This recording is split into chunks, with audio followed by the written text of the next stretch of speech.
Salut à tous, aujourd'hui sur la chaîne de Basket Info, on va vous parler de Rob Dillingham, un prospect lycéen attendu très haut qui a beaucoup fait parler de lui ces derniers temps en raison de son départ de la Donda Academy. De plus, vu ce que l'on a lu dans les commentaires, certains étaient très impatients qu'on aborde son cas. Mais avant ça, alors que la saison NBA vient de commencer, ça y est, avec notre agence de voyage Tripdouble, on a sorti tous nos voyages pour aller kiffer la meilleure ligue du monde. Au programme, une dizaine de voyages, dont le dernier à San Francisco qui vient juste de sortir, mais dont les places se vendent très vite, mais aussi à New York, Los Angeles, Chicago et Miami.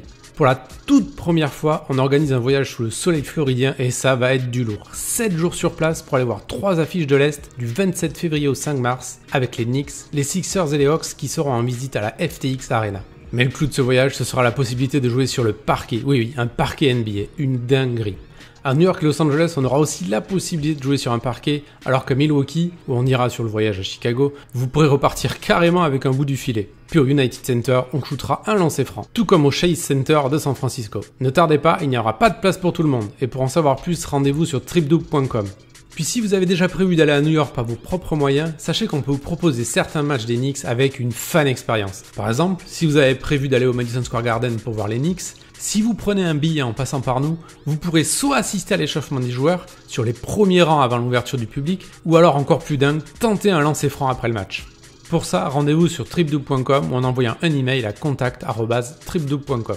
Mais revenons à Dillingham, et d'abord resituons le contexte, en faisant un petit flashback en 2005, lors de la naissance du jeune Rob en Caroline du Nord, un état où le basket universitaire est roi. C'est ainsi sans surprise qu'il se tourne rapidement vers ce sport et montre immédiatement des qualités remarquables au poste de meneur de jeu. À ce rythme, en tant qu'adolescent, il explose tous les compteurs et intègre la Combine Academy à Lincolnton, près de chez lui. Après un temps d'adaptation lors de sa saison freshman, à 15 ans, en tant que sophomore, il s'affiche déjà en tant que meneur de jeu comme le meilleur joueur de sa team, bouclant une campagne à plus de 21 points par match, 5 rebonds et 4 passes, tout en interceptant 2 ballons de moyenne par rencontre. Ses prestations déjà prometteuses prenaient encore plus de sens lorsque l'on s'apercevait qu'en plus de ça, il permettait à son équipe de performer, dans la mesure où la Combine Academy a terminé sa saison sur un bilan de 29 victoires pour 3 défaites, tout en remportant dans sa division le trophée de Caroline du Nord. Le gamin a ainsi été nommé joueur de l'année dans sa région par le Charlotte Observer, et pour sa saison junior, surfant sur sa fame, il décide d'intégrer un établissement plus réputé, créé par Kanye West en Californie, la Donda Academy.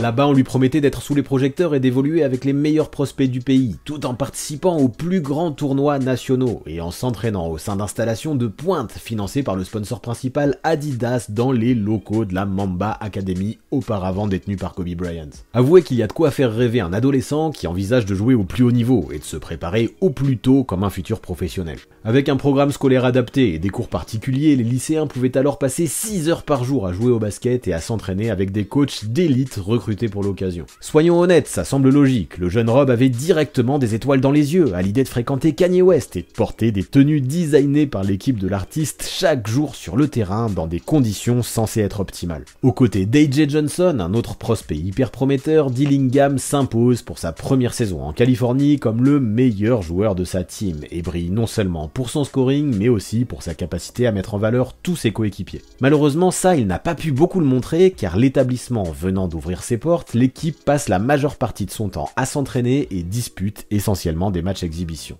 Mais tout ça, c'est pas grave car Rob fait quand même rêver pas mal de scouts universitaires et reçoit une flopée d'offres de bourse en provenance de gros programmes. Il faut dire aussi qu'il sortait d'un immense tournoi des Amériques U16 avec Team USA, nommé MVP de la compétition avec des stats de 15,7 points et 6,2 passes par match, il a mené sa sélection vers la médaille d'or avec une perf en finale face à l'Argentine restée dans les mémoires. Ouais, 31 points, 6 rebonds, 4 passes et 3 interceptions pour s'imposer de 15 unités et remporter le tournoi, ça marque forcément les esprits. À ce moment-là, on apprend que Memphis, LSU, Kansas, Louisville, Auburn, USC et Kentucky entre autres s'intéressent de très près à lui, mais en décembre 2021, il décide de faire le choix local, en envisageant pour la suite de revenir en Caroline du Nord et d'offrir sa promesse à NC State. En allant là-bas, il deviendrait, en tant que prospect 5 étoiles, le jeune le mieux classé de l'histoire du programme derrière Dennis Smith Jr. et d'ores et déjà le coaching staff s'en frotter les mains. Mais si on parle avec autant de pincettes et qu'on a un ton aussi incertain, ce n'est pas par hasard, car à peine 3 mois plus tard, tard, en mars, Dillingham annonce qu'il se désengage. Il veut avant tout se concentrer à 100% sur sa dernière année senior à la Donda Academy en se laissant un maximum de portes ouvertes pour la suite. Sauf que ça n'a pas duré longtemps puisque dès le 24 juin, on apprenait cette fois-ci, et a priori de manière définitive, que ce serait à l'université très réputée de Kentucky qu'il donnerait sa promesse, afin de recevoir les enseignements du coach légendaire John Calipari. Le chemin paraissait alors tracé pour le meneur de jeu, qui n'avait plus qu'à confirmer au lycée les espoirs placés en lui avant de faire le grand saut vers la NCAA. Mais ça c'était avant les différentes frasques de Kanye West et la multiplication de ses déclarations à teneur antisémite. Ça a largement mis en difficulté les projets du jeune Rob, car d'un coup, l'équipe se voyait exclue des 4 tournois principaux auxquels elle voulait participer, les organisateurs refusant de s'associer avec l'image de Kanye. Vous l'imaginez, c'était un énorme tremblement de terre dans l'établissement, au sein duquel des joueurs NBA comme Jaylen Brown, Blake Griffin et Kyrie Irving s'étaient eux aussi investis, afin d'aider ces jeunes prospects à se développer de la meilleure façon possible. La Donda Academy n'était plus capable de promettre un calendrier construit pour ces jeunes talents, et jour après jour, elle voyait tous les matchs préalablement prévus s'annuler et passer à la trappe. Un désastre. Les sponsors lâchent l'établissement un à un et peu à peu, l'équipe se retrouve avec un budget insuffisant pour fonctionner. Là, évidemment, il fallait réagir et ne pas laisser ces adolescents dans une situation douteuse. Voilà pourquoi Jaylen Brown, qui depuis a quitté Donda et estimait que Kanye West, par ses comportements, était en train de ruiner l'avenir de ses jeunes talents, a décidé d'intervenir personnellement.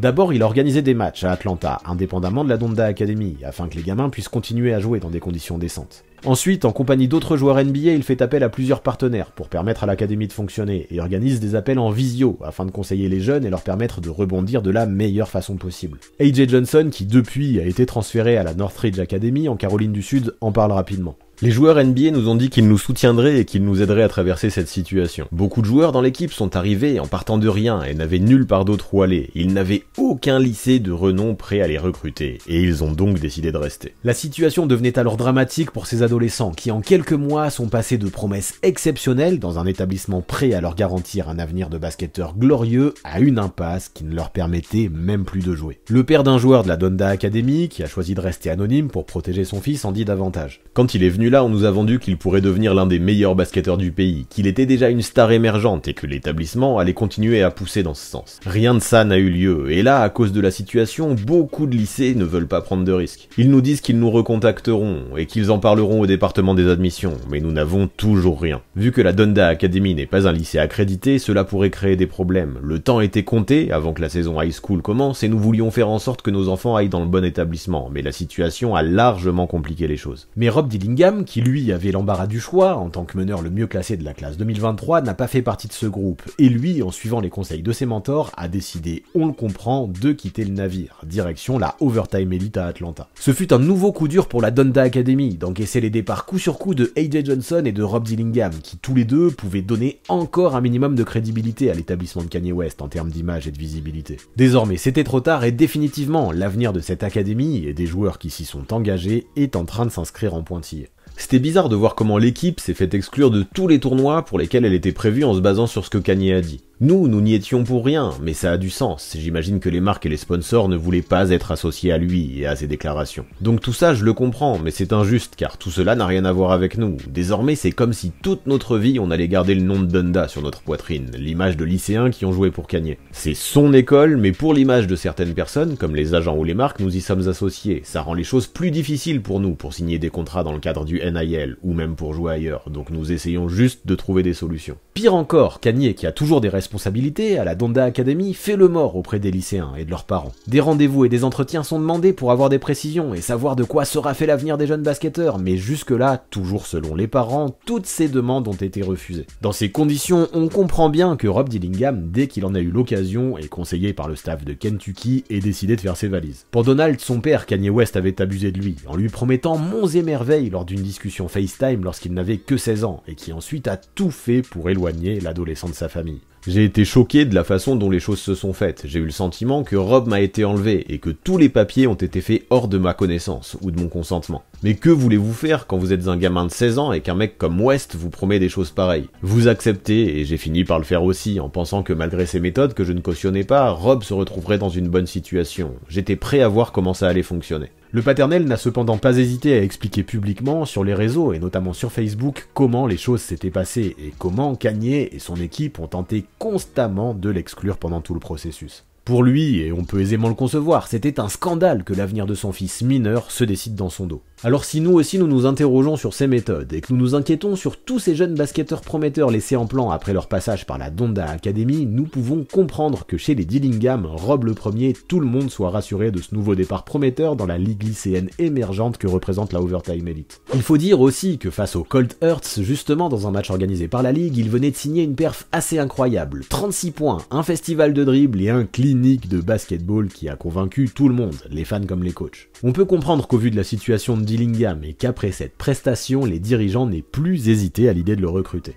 Je ne peux pas être plus enthousiaste que ce que je le suis maintenant à l'idée de rejoindre la Overtime Elite. L'équipe s'engage à m'offrir des ressources phénoménales et ça me donne une opportunité incroyable pour continuer à développer mon jeu et m'emmener au niveau supérieur en côtoyant et en affrontant d'autres talents de niveau élite. Visiblement, cet engagement cette fois-ci, il l'a fait de manière plus réfléchie, avec le soutien de son père, de ses mentors et de sa future fac de Kentucky. Ce qui le prouve d'ailleurs, c'est que le jeune joueur a refusé la contrepartie financière équivalente à 100 000 $ la saison qui lui était promise en évoluant en Overtime Elite. Ainsi, il conservait son éligibilité en NCAA tout en gardant la possibilité de signer différents contrats de sponsoring dans le cadre du NIL. Si ses débuts officiels samedi dernier laissaient à désirer sous le maillot de sa nouvelle équipe avec une perf à 6 points à 2 sur 7 au tir, 3 rebonds, 3 interceptions et une passe en 18 minutes de temps de jeu, le moins que l'on puisse dire c'est que le jeune Dillingham revient de loin suite à la situation qu'il a connue à la Donda Academy. Certains de ses potes encore aujourd'hui n'ont pas bénéficié de la même opportunité et désormais le meneur de jeu semble avoir retrouvé un environnement sain et possède toutes les cartes en main pour rebondir et profiter de ce tremplin dans l'espoir de se construire la carrière professionnelle qui depuis longtemps lui était promise. Puis son talent il ne l'a pas perdu, lui qui toujours est considéré comme le 8e meilleur joueur de sa classe d'âge, et ça il l'a prouvé dès son deuxième match dans une autre rencontre aux côtés d'un autre prospect de renom dont nous avons déjà parlé sur cette chaîne, Nasir Cunningham. Pour sa deuxième apparition dans la Overtime Elite, Dillingham a cette fois-ci passé 32 minutes sur le parquet pour des stats de 19 points à 5 sur 14 au tir, 3 rebonds, 3 passes et 5 interceptions, une prestation très rassurante malgré ses 5 balles perdues et ses 6 fautes. Enfin, les dramas de chez Donda semblent derrière lui, et enfin, avec Rob Dillingham, on peut se concentrer sur le basket. Et justement, sur un terrain, quel type de joueur est-il ? Eh bien, c'est ce qu'on va analyser à partir de maintenant. Déjà, ce qui saute aux yeux lorsqu'on le regarde évoluer balle en main, c'est sa vitesse et son explosivité. Du haut de son 1m85, il sème très souvent ses défenseurs, grâce notamment à un handle impressionnant qui laisse tous ses vis-à-vis sur les talons, les uns après les autres. Son crossover et ses hésitations sont létales, et sa grosse détente, qui lui permet aussi de jouer au-dessus du cercle, continue match après match d'électrifier les fans. Ses immenses qualités en 1 contre 1 lui permettent sans trop de soucis de créer la séparation pour prendre son tir. Pour ça, en ISO, il a de vrais instincts, et ses changements de rythme constants le rendent hyper difficile à contenir lorsqu'il a la balle entre les mains. Bon après, pour le moment, il est encore loin d'être régulier dans sa réussite, et n'est pas vraiment un shooter pur, mais les bases semblent quand même solides, et c'est un point sur lequel il semble capable de progresser. Il lâche la balle très tôt, très vite, et n'a pas besoin de beaucoup d'espace pour dégainer, sanctionner et rentrer des shoots difficiles. Ses appuis sont bons, imprévisibles, et le meneur de jeu semble posséder toute la panoplie nécessaire du step back au side step pour se créer son tir en pull-up. Son range est bon également et Dillingham paraît pouvoir scorer à longue distance sans effort particulier. Tout ça, c'est des points positifs. De plus, même si ses pourcentages ne sont pas encore au top, il compense avec un vrai sens du jeu, de bonne lecture et une vraie capacité à distribuer la balle pour ses coéquipiers dans les bons timings. Le gamin possède un vrai feeling pour anticiper les courses de ses potes et les servir dans le bon spot. Il est très bon pour balancer des lobes à ses intérieurs, notamment sur pick and roll, et durant le championnat des Amériques U16, il a brillé par sa justesse, avec un excellent ratio assist-turnover de 6,2 passes décisives en moyenne pour seulement 1,3 balles perdues. Le faible niveau d'adversité pendant ce tournoi pousse à relativiser ses chiffres, mais quand même, peu de meneurs de son âge et de son profil sont capables de réaliser de telles stats. Sa créativité dans ses passes, main gauche comme main droite, dans ses appuis et dans ses dribbles, à son âge et à son niveau, semble sans limite. Et ça déjà, ça fait de Dillingham un joueur à part. Il est de ce genre de joueur de basket qui, malgré son manque de régularité au tir, a le scoring dans les veines. Le lycéen sait très bien profiter de l'avantage qu'il se crée grâce à sa vitesse, pour exploser en transition ou s'approcher du cercle, afin de mettre des points en pénétration. Il n'a pas peur du contact, possède un excellent body control, résiste plutôt bien, peut finir des deux mains et aujourd'hui, peu de défenseurs peuvent réellement le limiter lorsqu'il se met en tête de mettre la balle dans le panier. De plus, son jeu le mène bien souvent sur la ligne de réparation par les fautes qu'il provoque, et même si là encore il n'est pas un expert au lancer franc, c'est un excellent point à soulever. Il a en plus de ça amplement rassuré dans le secteur lors du Nike YBL l'été dernier en tournant à plus de 80% sur la ligne, avec plus de 6 tentatives par match, c'est propre. En vrai, avoir tant de facilité balle en main et avoir la capacité de rentrer des tirs si difficiles à seulement 17 ans, c'est quelque chose de très rare chez un meneur de jeu d'1m83, et ça contribue au fait qu'il soit toujours aussi bien classé dans les rankings lycéens nationaux. Ajoutons à ça qu'il excelle en sortie d'écran et qu'il est aussi très bon pour sanctionner en catch and shoot, et déjà dans le scoring, on se rend compte que Rob Dillingham possède un sacré bagage. Ajoutons à ça sa vision de jeu et sa capacité à passer le ballon, et définitivement, c'est tout le jeu offensif qui représente un point fort chez le point guard. Avec lui sur le terrain, son équipe augmente immédiatement son pace et son scoring, et ça, vous l'imaginez, ça fait de Rob Dillingham un joueur hyper spectaculaire à observer et à diffuser. Tout ça, il faut le dire, c'est très bon pour l'image et pour les réseaux sociaux en vue de sa future draft en 2024. Néanmoins, il existe aussi des éléments moins engageants, sans parler de son passé sulfureux créé de toutes pièces par la Donda Academy, car défensivement, Dillingham possède de vraies faiblesses. Après, tout n'est pas catastrophique non plus, vu que sa vitesse et ses mains hyper actives lui permettent de voler une quantité de ballons impressionnante, suite auquel il fuse en transition. Ceci dit, de ce côté-là du terrain, c'est à peu près tout ce que l'on peut soulever de réellement positif. Intercepter des ballons, c'est bien, mais ça ne suffit pas pour faire de toi un bon défenseur, et ça, Rob Dillingham le montre souvent.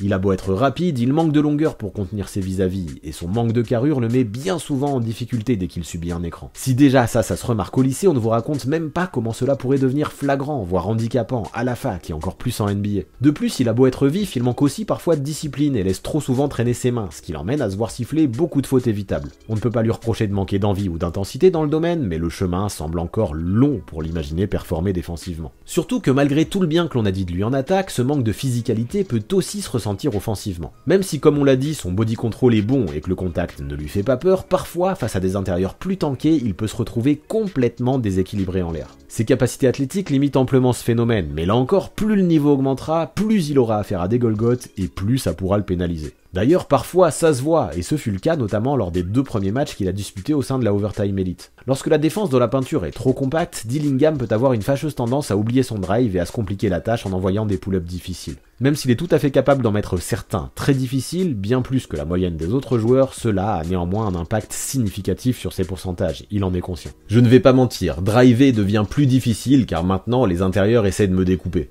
Ils savent qu'ils ne peuvent pas me laisser scorer, alors j'apprends à garder la balle haut et à trouver des moyens de contourner les défenseurs plus grands, tout en anticipant ce qu'ils vont faire et comment ils vont placer leur corps. J'ai encore du travail à fournir, mais je sais que cela me permettra de prendre des shoots plus faciles. De plus, ça se voit, même si ses lectures sont souvent bonnes, il reste un scoreur qui très souvent privilégiera le scoring aux passes décisives. Pourquoi pas au final, vu les facilités qu'il a dans le domaine, mais là encore, plus la défense face à lui sera compacte et plus il pourra se mettre en difficulté. Là, même si une prise de masse devrait gommer pas mal de ses défauts, on apprécierait parfois qu'il joue plus simple et de manière plus efficace, plutôt que de chercher à chaque attaque à d'abord casser les chevilles de son vis-à-vis avant de prendre sa décision. Parfois, alors qu'il a semble-t-il pris l'avantage, il donne l'impression d'attendre son défenseur pour lui scorer sur la tête plutôt que d'aller au panier tranquillement. Bien sûr, il n'a que 17 ans et rien ne dit que la maturité ne le fera pas step up dans le domaine, mais quand même, il progresserait amplement à privilégier plus souvent l'efficacité au style et au spectacle. Pour faire le bilan quant à son jeu, il est clair que Rob Dillingham est un attaquant gifté, probablement l'un des plus talentueux de sa classe d'âge. En revanche, son manque de physique, de discipline, de maturité et de régularité peuvent laisser quelques doutes. Ces constats se dévoilent d'ailleurs encore davantage de l'autre côté du terrain, où tout laisse à penser que jamais Dillingham ne sera un défenseur d'élite au plus haut niveau. Si déjà il arrive à se situer dans la moyenne défensivement, même la moyenne basse ce serait déjà un beau petit exploit. L'âge, l'expérience et le temps passé dans la salle de muscu gommeront au moins partiellement certaines de ses failles, mais pour ça, il va falloir s'y mettre, et l'année à Kentucky, sous coach Calipari, pourrait déjà s'avérer décisive.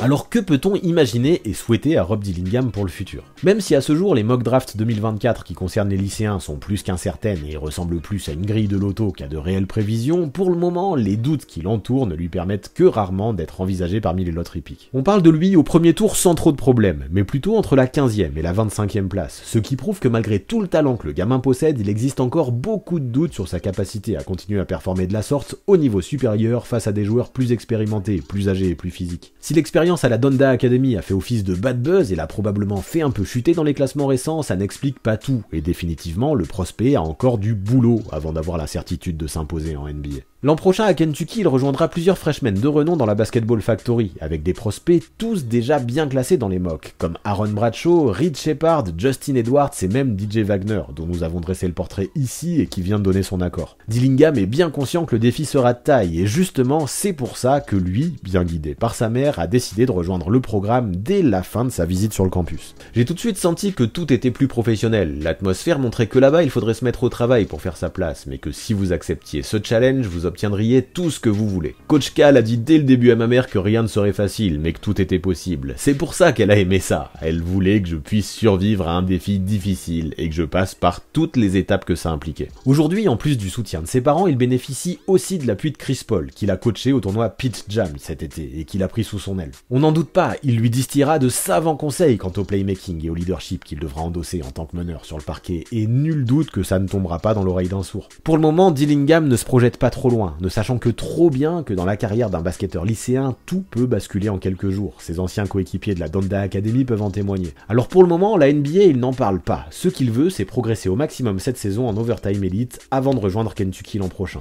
Là-bas, il le dit déjà, son objectif sera de remporter la March Madness et de soulever le trophée de champion national. Pour ça, il est conscient qu'il aura encore du boulot à fournir, et dans son discours, au moins, il donnera tout ce qu'il faut pour atteindre son but. Alors même si là, il est encore trop tôt pour savoir si Rob Dillingham remportera le trophée NCAA, avouons quand même que s'il atteint ce but en performant sur la plus grande scène universitaire, il s'ouvrira de belles portes quant à un avenir dans la grande ligue. Quoi qu'il en soit, après son parcours chaotique et les difficultés qu'il a connues avec Kanye West, c'est tout ce que l'on peut lui souhaiter, comme à tous les joueurs que la Donda Academy est en passe de détruire d'ailleurs. Avant de partir, abonnez-vous à la chaîne de Basket Info, mais aussi à celle du 6ème homme pour avoir 2 visions complémentaires de la NBA. Les dernières vidéos mises en ligne apparaissent sous vos yeux.